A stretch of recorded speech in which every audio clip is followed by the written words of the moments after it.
Eu sou Marta Irving, sou professora titular da Universidade Federal do Rio de Janeiro, professora permanente do programa EICOS de Ecologia Social e Psicossociologia de Comunidades e também do programa de pós-graduação em Políticas Públicas, Estratégias e Desenvolvimento da Universidade Federal do Rio de Janeiro.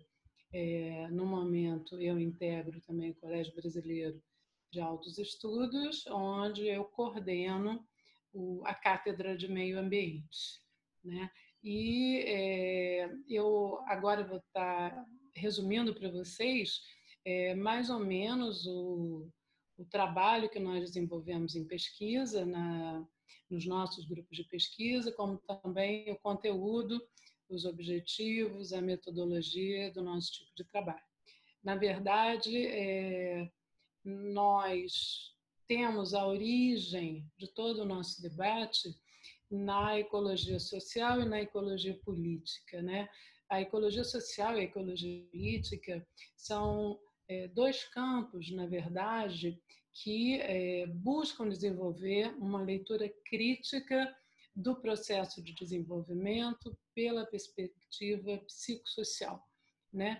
E tanto a ecologia social quanto a ecologia política, eles entendem natureza e sociedade como indissociáveis. E, sendo assim, os problemas sociais são, por pressuposto, problemas ambientais, e os problemas ambientais são, em essência, sociais.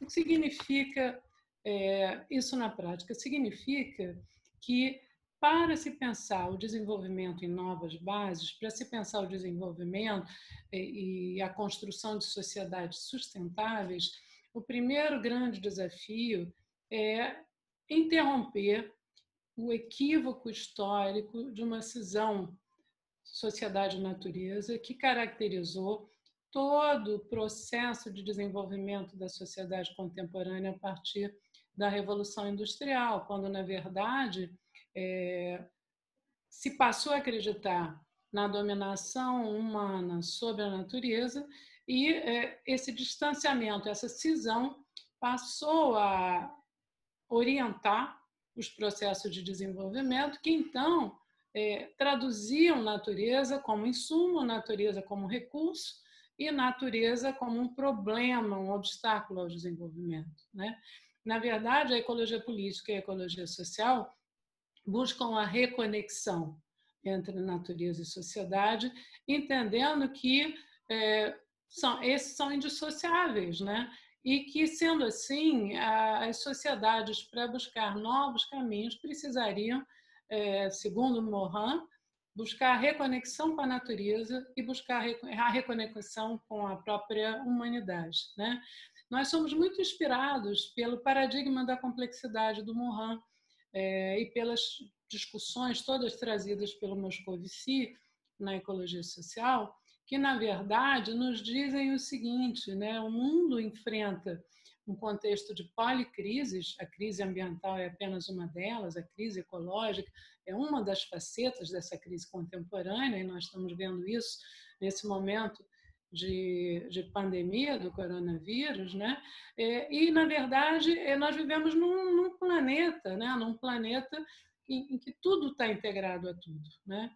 E, sendo assim, a sociedade precisa se redescobrir em outras bases. Isso significa também que essas questões socioambientais do desenvolvimento estão na base, tanto na inspiração, quanto no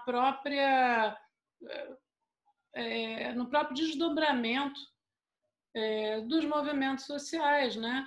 Por quê? Porque, na verdade, os movimentos sociais eles estão buscando integrar o que a universidade e a pesquisa acadêmica insistiu em dissociar nos últimos anos, né?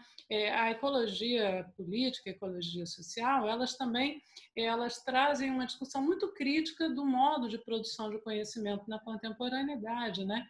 Baseado na redução e na ruptura desses elos e dessas conexões entre as diferentes áreas de conhecimento.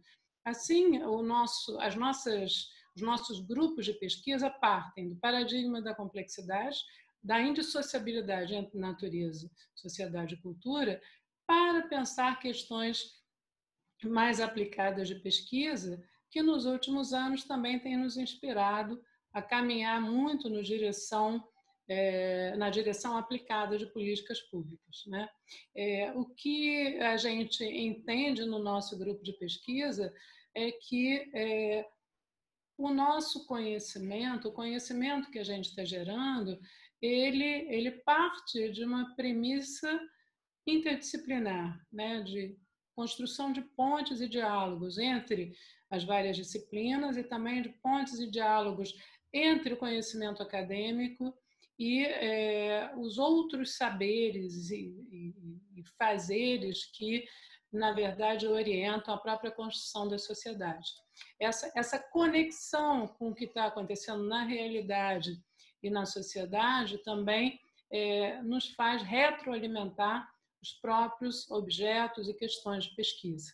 Então, se nós tivermos que caracterizar a nossa ação, a gente pode dizer que a gente está atuando cada vez mais no campo das ciências sociais aplicadas, a partir do olhar da ecologia social e política, mas também muito inspirados pela psicossociologia, na articulação entre sociologia e psicologia e na busca de novos comportamentos sociais que possam, na verdade, inspirar a construção de sociedades sustentáveis. Então, essas são as premissas que orientam os nossos grupos de pesquisa.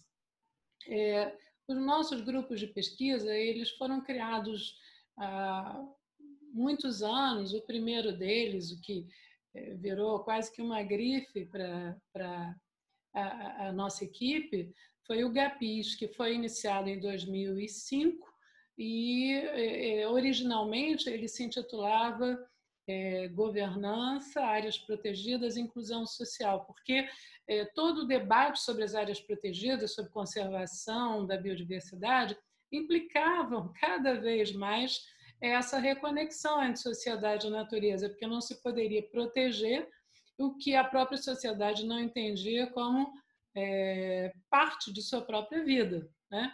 Então, esse foi um campo que começou a inspirar os nossos debates na origem, em 2005. Nós trabalhamos muito na articulação com várias instâncias da gestão pública, na época, com várias instâncias do movimento social. Construímos uma rede de pesquisa nacional e internacional com profissionais e pesquisadores de inúmeras áreas de conhecimento, e esse debate ele foi se ampliando cada vez mais para atingir as questões mais amplas e mais complexas de sociedade, pensando realmente nos desafios para a construção de sociedades sustentáveis. Então, a partir de um certo momento, esse grupo de pesquisa, que é registrado no Lattes e no diretório do CNPq, esse grupo de pesquisa GAPIS, que teve essa origem, ele passou, então, a se chamar Governança, Ambiente, Políticas Públicas, Inclusão e Sustentabilidade. Por quê? Porque a gente começou a entender que os nossos campos, né, de inspiração, eles tinham milhões de outras conexões que ultrapassavam esse debate da conservação da biodiversidade em sentido mais estrito. Por exemplo, o que significam as organizações nesse debate de sustentabilidade, como se dirigir à interpretação dos direitos de povos e populações tradicionais na articulação com as políticas de proteção da natureza, né? Como desenvolver um debate sobre as questões de consumo contemporâneo, os novos comportamentos, esses novos movimentos de contracultura que, na verdade, aliam as preocupações sociais com as preocupações ambientais e que tentam buscar novos paradigmas civilizatórios, inspirando novas leituras de mundo, né? E nesse debate a gente se inspirou muito na produção e na obra do Morin e do Moscovici, o Morin, a partir de uma publicação dele da década de 70, né, O Paradigma Perdido, em seguida Ciência com Consciência e tantas outras que vieram culminar em 2011 com a Via, né, que, na verdade, discute quais são as grandes questões contemporâneas e como se trabalhar a transformação, que Morin traduz como a metamorfose civilizacional para se pensar uma sociedade mais justa e uma sociedade ambientalmente conectada, né? Nessa conexão de natureza, sociedade e cultura.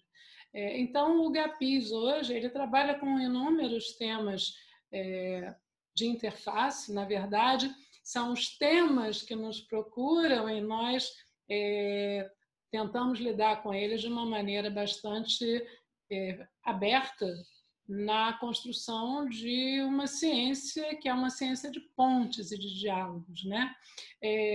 E nós tivemos também, nos últimos anos, inclusive, a publicação de uma tese, né? De vários artigos de uma tese que teve a premiação da CAPES e da AMPAS, que lida exatamente com o sagrado da natureza. Então, são temas variados que nos inspiram como cidadãos e nos inspiram como pesquisadores engajados na construção de uma sociedade orientada pelos amanhãs desejáveis, né?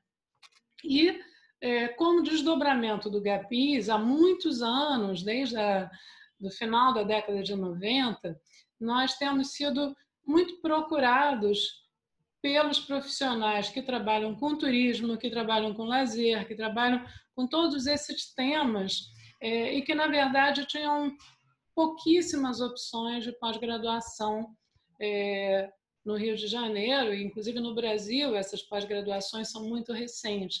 Então, o campo do turismo, a conexão do turismo com políticas públicas, a interpretação do turismo enquanto fenômeno contemporâneo pulsante, multifacetado, né?